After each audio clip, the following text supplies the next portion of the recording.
अगर आज़ादी की बात करें तो क्या कहेंगे? देखिए, I am not satisfied the आज़ादी, क्योंकि अभी तक मुल्क आज़ाद तो हुआ लेकिन आज़ाद नहीं हुई, पावर ऑफ टर्नी पर है। आज़ादी का एहसास इस मुल्क के वासियों को तब होगा जबकि रोटी, कपड़ा और मकान, स्वास्थ्य, शिक्षा और सम्मान ये इज्जत के साथ में सभी लोगों को मिल जाए, तभी आज़ादी का एहसास हो पाए। अभी आप देख भी रहे होंगे G20 की चर्चा चल रही और उसमें एक संदेश लिखा हुआ आज़ादी महोत्सव। क्या हम आज़ाद नहीं, आज़ाद क्यों नहीं लिखा जाता उसको? आज़ाद जब हम हैं ही नहीं, ये तो लोगों को बहकाया गया, पावर ऑफ टर्नी पर आज भी हम।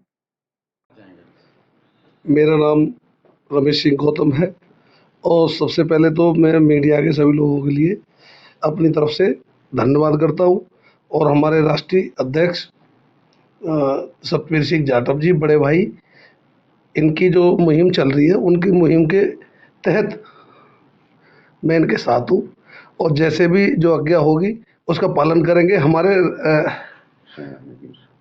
हाँ जी, स्वयं सोहेल मीर जी, सॉरी, सोहेल मीर साहब हमारे नेशनल जनरल सेक्रेटरी, इनके लिए मैं बहुत बहुत धन्यवाद करता हूँ।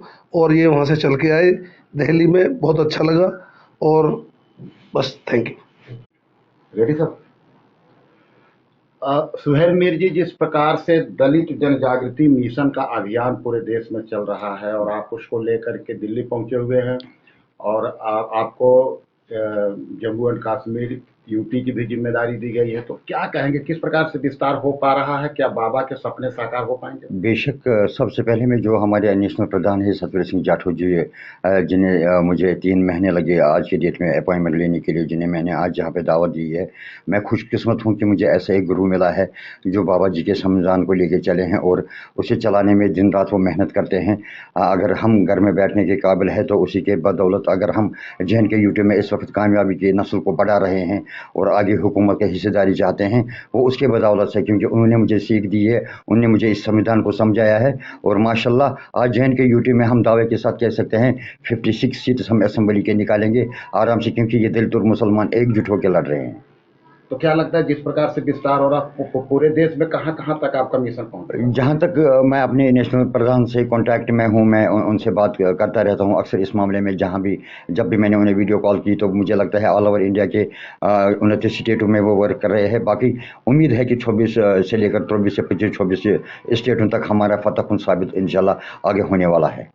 आपको दिल्ली की जिम्मेदारी दी गई है, जो दलित जागरण मिशन अभियान चल रहा है, जो गरीबी मुक्त भारत का सपना देख रहे हैं, तो दिल्ली के अंदर क्या कुछ नया होने वाला है? देखिए, सबसे पहले तो मैं आप लोगों को अपना परिचय देना चाहता हूं। मैं सतवीर सिंह जाटव और दलित जन जागृति मिशन का नेशनल प्रेसिडेंट हूं। आप सोहेल अहमद मीर मेरे नेशनल जनरल सेक्रेटरी और JNK UT के इंचार्ज हैं। आप रमेश चंद गौतम जी, आप मेरे जो दिल्ली के अध्यक्ष हैं और आपका जो है एक प्रदेश के और इनके पास में जिम्मेदार नेशनल वाइस प्रेसिडेंट भी है।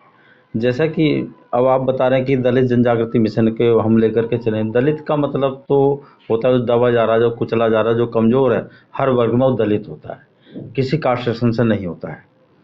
मगर जो दलित का देखते हैं लोग आजकल, जो बहुजन अपने को बोलते हैं वो दलित कहते हैं, मगर जो अगर हम बात करें संविधान की, उसमें दलित का मतलब तो होता है जैसे अभी आपने बताया।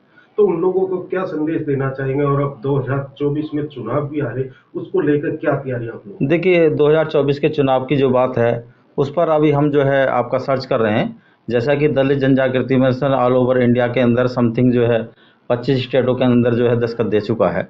और जो चुनाव की जो प्रक्रिया है, देखिए, दलित जन जागृति मिशन और इनके सहयोगी संगठन 2024 के चुनाव में जो सपोर्टेड जो की जाएगी वो उन्हें की जाएगी, चाहे अदरवाइज कोई भी पार्टी हो, चाहे दलित जन जागृति मिशन स्वयं इलेक्शन में आए, उसके लिए आना पड़ेगा तो आएंगे, क्योंकि जो भारतीय संविधान को पूर्णतः इस मुल्क के अंदर लागू करेगा उसे दलित जन जागृति मिशन सपोर्ट करेगा। अभी RSS ने दलितों के लिए एक मुहिम चलाई जो आप कह रहे, उसी तरह RSS ने पहले से ही मुहिम स्टार्ट कर दी, तो आप लोगों का? I am not satisfied RSS तो उस प्रकार से लोगों को टॉफी देने का काम कर रही है, क्योंकि इस मुल्क के अंदर जो सबसे पहले जो RSS की जो A टीम हुआ करती तो कांग्रेस थी, और B team Bharatiya Janata party. तो और उसके बाद में आरएसएस की 2 टीम नहीं, अब आरएसएस की 5 टीम इस मुल्क के अंदर बन चुकी हैं। जैसे कि मैं बता देना चाहता हूँ, आरएसएस के आज के तारीख में भारतीय जनता पार्टी ए टीम, बी टीम कांग्रेस, सी जो टीम है ममता बनर्जी, और डी जो टीम है कम्युनिस्ट, और 5वीं जो अरविंद केजरीवाल जो आम आदमी पार्टी है। ये आरएसएस की 5 टीम है इस मुल्क के अंदर, जो कि जो कमज़ोर तबका है उसे लुभाने का जो काम कर रहे हैं, उससे अब कुछ होने वाला नहीं है।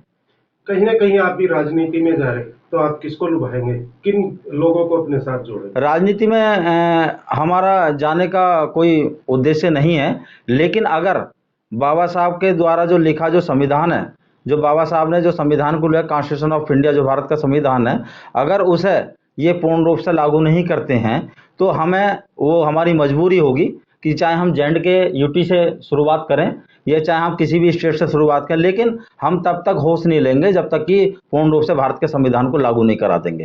तो आप चलते चलते क्या कहेंगे देशवासियों को या जम्मू के लोगों को, या किसको क्या संदेश देना? देखिए, हम पूरे देशवासियों को एक संदेश देना चाहते हैं, जब तक इस मुल्क के अंदर जो पूर्ण रूप से भारत का संविधान लागू नहीं होगा तब तक अव्यवस्था रहेगी। जिस रोज पूर्ण रूप से भारतवर्ष के अंदर भारत का संविधान लागू हो जाएगा, उस रोज जो है पूर्ण रूप से व्यवस्था जो है सबके हाथों में लग जाएगी।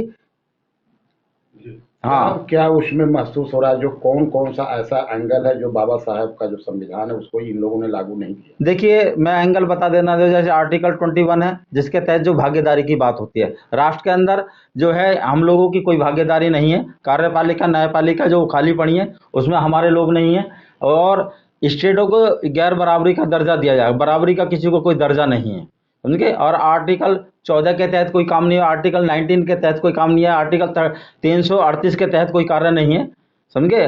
क्या आपका संगठन इसके लिए तैयार है? हाँ, तैयार है। ठीक।